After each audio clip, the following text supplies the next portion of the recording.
Hi there. It's wet hair time again. I don't use a hair dryer, so, you know, the natural way. Um, it's interesting. I'm finding myself more hesitant to push record on the webcam of late, and I'm not sure why. It's almost, I mean, could I be hiding something from myself that there's a part of me that doesn't want to find out? Well, no way to find out but to just do it, to plow ahead. Uh, Bottom line is everything's beautiful. It's all the way it's meant to be. And, we'll blink twice and we'll be on the other side. So let's enjoy this, whatever it is.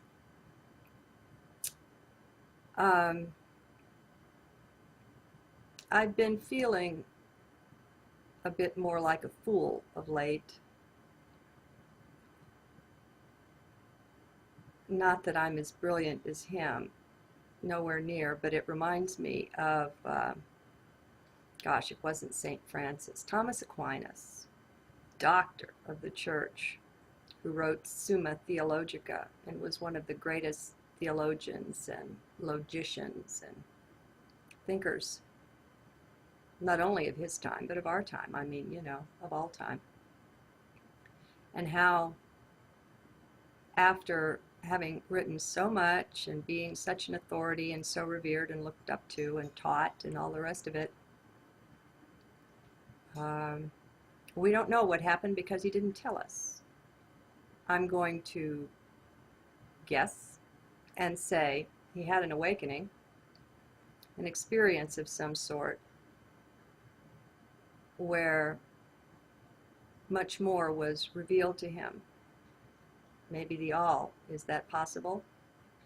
I don't know. And he never spoke another word. It's not that he just quit writing. He quit speaking. He didn't answer questions. He just stopped. I should have looked it up. He may well have said something to the effect that everything he wrote was just foolishness, and now he realizes it. I seem to remember something along those lines, and that makes good sense, good heart sense to me. We get all involved in these things, and we want to know the answers, and it seems so darned important to us, and there's a certain joy in following that through, and I think we're meant to. I have plenty of schooling, and it was just for the joy of it more than anything else.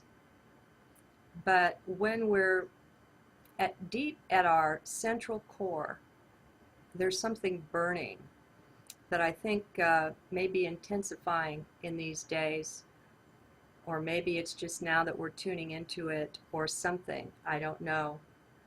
But once we connect with that, there's no going back. Everything else loses its value, its importance, not its value. Everything has a certain inherent value. It's just that our choices after that are forever more different. And this is when folks around us begin to understand us less and less. Let's face it, the whole society is trained to be in their head, at least Western society. I cannot speak for the East.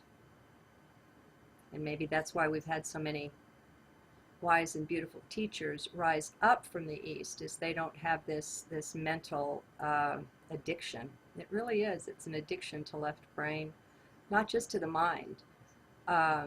If you haven't seen Jill Bolte Taylor in her speech that she gave as a TED Talk, I mean, I don't even think it's 15 minutes. No, it's less than 20. And she talks about having a stroke and quite losing the use of her left brain, so all she had left was the right brain.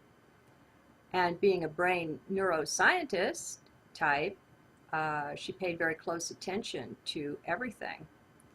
and was able to share it with us. She spent quite a good bit of time there in the right brain, and it's pretty close to heaven. She called it nirvana. It's where our sense of oneness is located, and we lose the sense of form and of boundaries.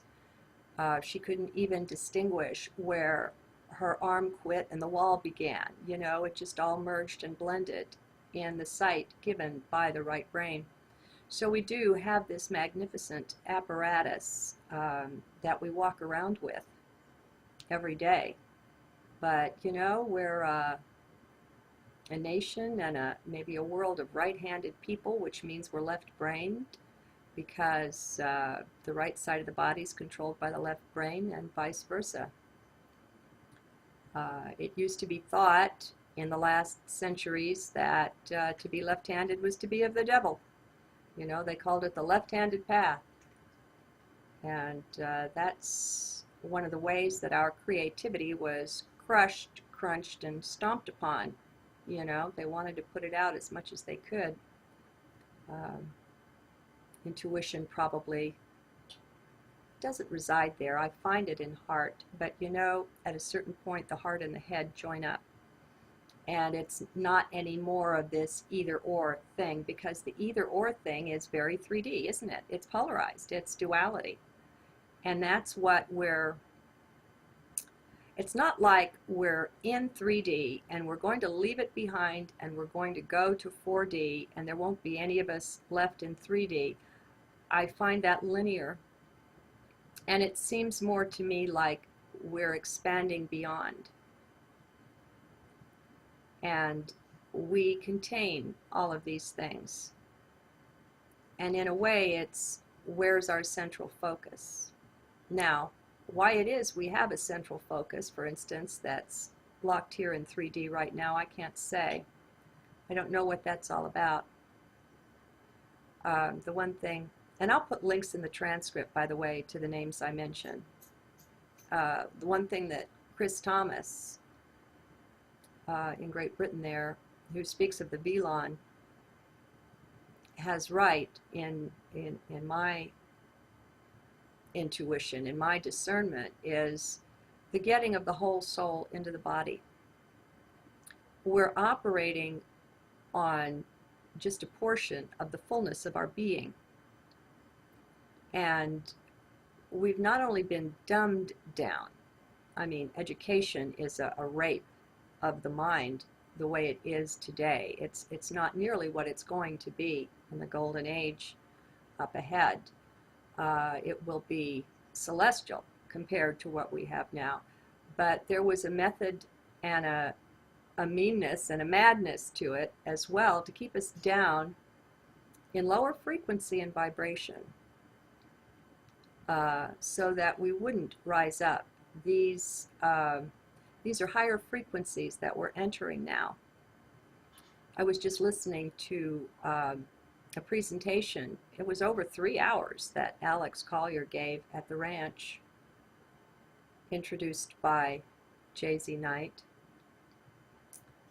And it was the biggest crowd he ever spoke to. It's one of his finest hours as far as his being in joy and having a receptive and a willing and an understanding audience. He's used to the skepticism and, you know, having to push back against that kind of energy much more than he is such a group. And they gave him a glorious and a beautiful and a warm and a loving reception. And I may put a clip of that up at some point. I don't want to. Anyway, he spoke of we're seeing rods and things. Now, this is back in the mid-90s. And Alex said that the Andromedans told him that we would begin seeing rods slicing through the air and such things, seeing ghosts more often and just different things. Our digital cameras, video and still, are capturing things now that didn't used to be, not so much anyway. Um, and I have experience of this myself. I mean, you know, it's amazing. And what the Andromedans had to say is that we are the densities, third, fourth, fifth, sixth, and so on. It's as if they're all merging in a way. We're being pulled up. And it's not just 3D. It may well be, if I understood him right, that 4D is going to 5D, 5 to 6, and so on. I don't know. I don't know. But the Pleiadians, through Marciniak, have also spoken about how we'll begin to see things that aren't there, supposedly, to hear things that aren't there. And so don't wait for 2012. We're in the midst of this energy now, and we have been for some time. So my call is for everybody to get into heart and open up. Can you make room for the belief that anything is possible? Literally anything. What we have here isn't real. It looks very real, and if you have a car wreck, your body will be very really dead, maybe or maybe not. There are tales of people that made a call to heaven as they saw a wreck coming and had the experience of actually them and their car driving through the other car, okay, and more than one. This is energy, and it takes on an appearance like this largely because of our belief in it. And as we are both being raised up in frequency, that's just happening globally throughout the solar system, maybe the galaxy, I don't know. Maybe along the galactic plane, this is the energy that's always there. I don't know. Lost my train of thought. As we're being pulled up by the rising frequencies, our own frequencies are rising because our inner self is working in consonance with what's going on. You have a part of yourself, just as I do, that knows exactly what's going on and what's ahead, and that knows what's going on the inner planes and dimensions where these eyes and ears don't perceive. We have a higher self that's fully integrated in the higher planes right here, right now, right this minute,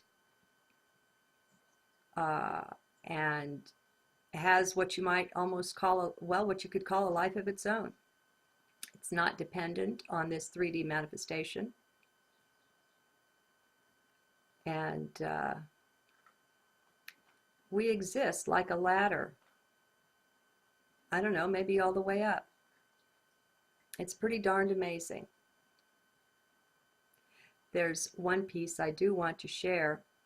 I opened by talking about how we have this mental curiosity about things, and who am I, where did I come from, and that kind of thing are some pretty basic questions.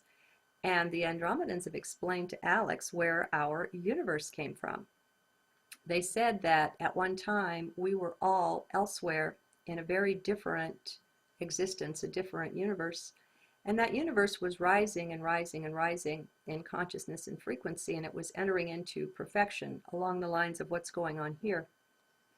And this is a very long time ago.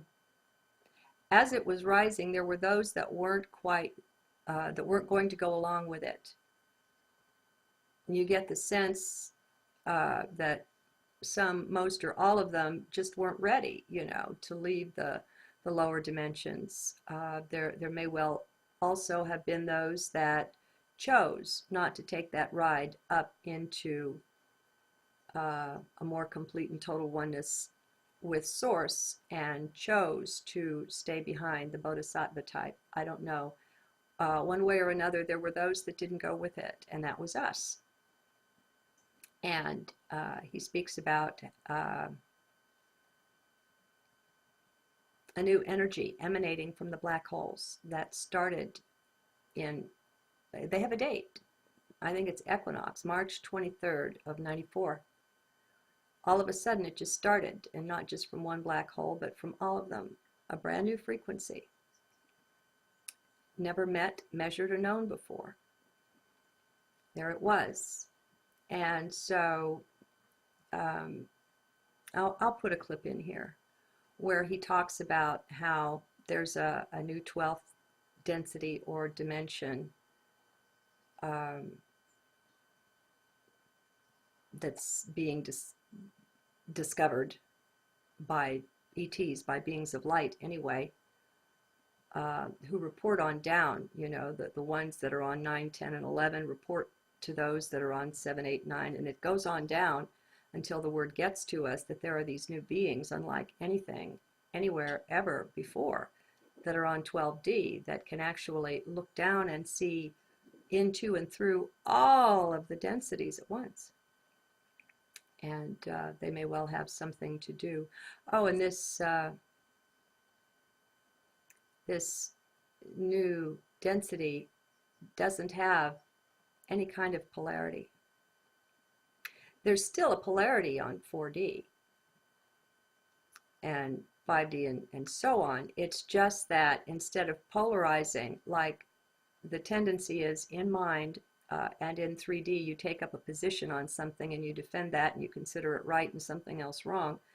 As we're moving toward 5D, that doesn't go away. We just contain it and we don't polarize into it, and we tend to take up a balance point in the middle.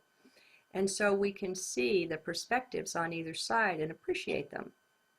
And there's no need for fighting and warring and arguing. Instead, you know, we discuss, share, and celebrate. It's a time to celebrate our differences. I mean, what is all of this? On the one hand, we have the total oneness, and that's very real. And I know a lot of us have had experience of it, and it's unexplainable, it just is. On the other hand, we have this ultimate diversity where things seem to be individual to the extreme. And we've been fighting that to a great extent, which is what we do when we take up a position on something and point to our brother and say, I'm right and you're wrong.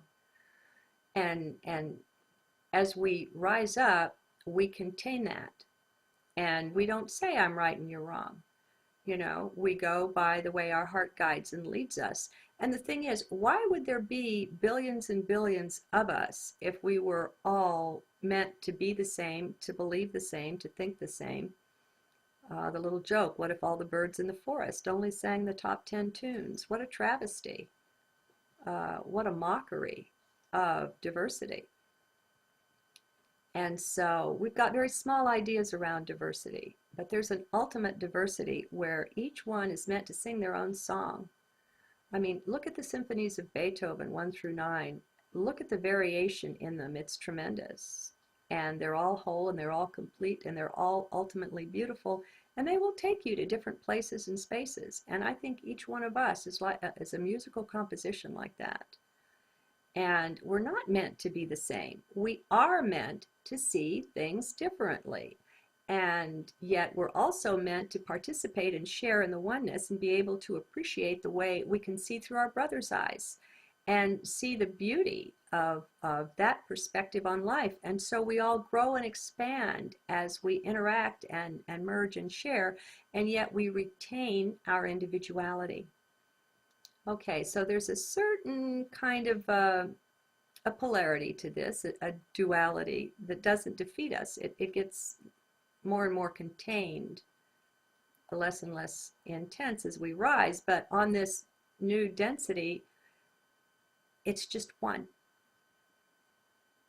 It was like I was talking about between emotions and feelings.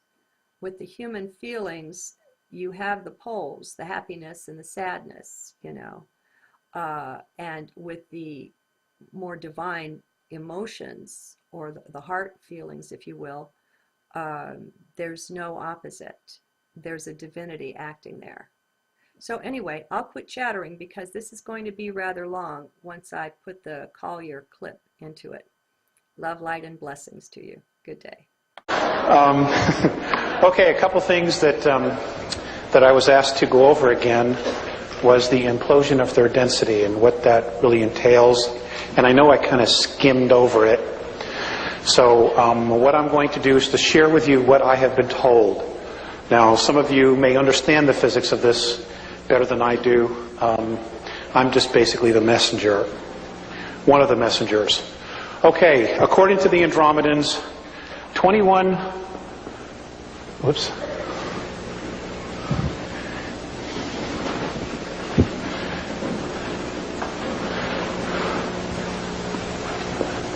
trillion years ago, as we are in linear time, apparently all of us as essences, as isness, as sparks of spirit, were someplace else in a completely different reality. And what they say happened was that the Big Bang Theory is basically correct in its simplicity, but the physical part that we know of was the last of the creations or realms created in what we call our universe.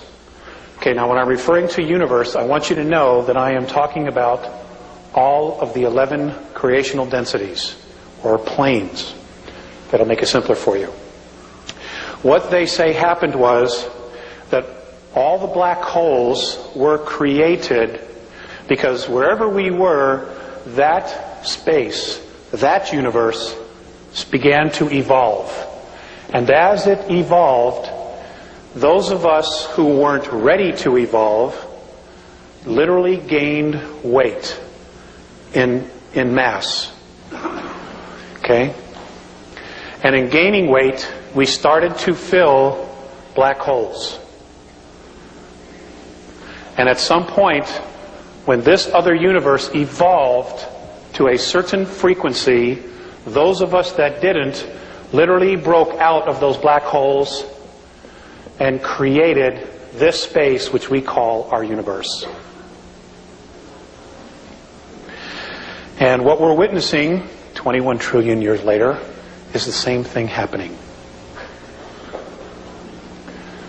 And what happens here is, what's happening now in our universe is that according to Morine and Phaseus, on March 23rd of 1994, a color and sound frequency started emanating out of all of the black holes.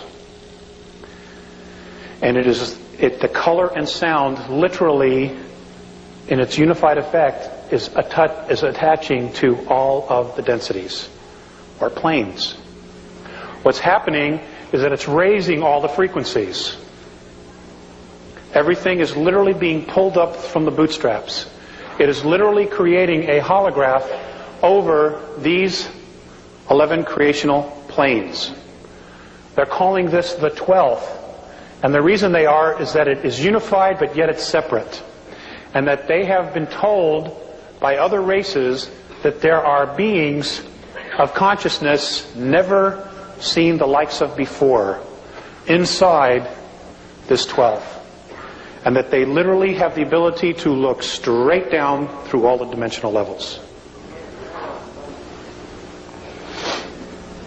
What's happening is that third density is beginning to implode because as the frequency starts to rise of third density matter, those that choose to evolve, there are a greater number who are in fear and will not be making the same transition we will be. Now, because we're spirit, the essence of us is spirit, nothing ever dies. Literally nothing. So what is happening is that there are black holes being created as we speak. There are dips, literal dips in physicality being created where people will be gathering, souls will be gathering as they make their transition into these spaces so that they can continue to evolve by literally creating another space. Unfortunately, one of these areas is between us and the dog star Sirius, which is why there's so much crap coming our way. Okay, you got a front row seat. And all I can tell you is, bless them as they make their transition. Because we've been there before, all of us. Going back to the genetics that I shared with you about us having the 22 different races and the primate race, and because of our apparent essences, where we've been on a spiritual level and then decided to come back and start this thing all over again, what's happening is we can apparently, our DNA can vibrate because of our ability to hold the extremes of emotion inside of us. Our DNA can vibrate at such a frequency, a high frequency, we can hold so much energy that we can literally take our experiences from here and part of our physicality into the fifth plane, fifth density. Now, when this happens, we radically will change what they know. Okay, this is why when people say, well, geez, Alex, why don't they just intervene?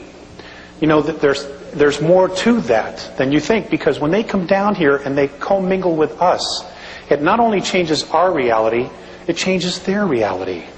And a little piece of us goes back with them. Now, if most of you, let's just, for example, we're from Andromeda. Okay? You all evolve, you all lift up, you all move into fifth density, and then you decide, I'm going home. And you're off. And we all march into Andromeda together. Their civilization, their reality will never be the same. And this is why many of the races, particularly the benevolents, are coming back, because they want a heads up. They want to know what to expect. They want to know who we are. Do you follow what I'm trying to say? Okay, now the negatives, they've got everything really nice where they live. They got everything under control, and they have their caste systems. All right? They don't want us walking in there. Let's say some of you are from Orion. They don't want you going in there and wreaking havoc. Start teaching them about free will, about freedom. They don't want that. Okay, just because they're at another level doesn't mean they're that all evolved. And he never spoke another word. It's not that he just quit writing. He quit speaking. He didn't answer questions. He just stopped. I should have looked it up. He may well have said something to the effect that everything he wrote was just foolishness, and now he realizes it. I see. Not that I'm as brilliant as him, nowhere near, but it reminds me of, gosh, it wasn't St. Francis, Thomas Aquinas, doctor of the church, who wrote Summa Theologica and was one of the greatest theologians and logicians and thinkers, not only of his time, but of our time. I mean, of all time. And how after, hi there, it's wet hair time again. I don't use a hair dryer, so, the natural way. It's interesting. I'm finding myself more hesitant to push record on the webcam of late, and I'm not sure why. It's almost, could I be hiding something from myself, that there's a part of me that doesn't want to find out? Well, having written so much and being such an authority and so revered and looked up to and taught and all the rest of it, we don't know what happened because he didn't tell us. I'm going to guess and say he had an awakening, an experience of some sort, where much more was revealed to him. Maybe the all. Is that possible? I don't know. No way to find out, but to just do it, to plow ahead. Uh, Bottom line is everything's beautiful. It's all the way it's meant to be. And, you know, we'll blink twice and we'll be on the other side. So let's enjoy this, whatever it is.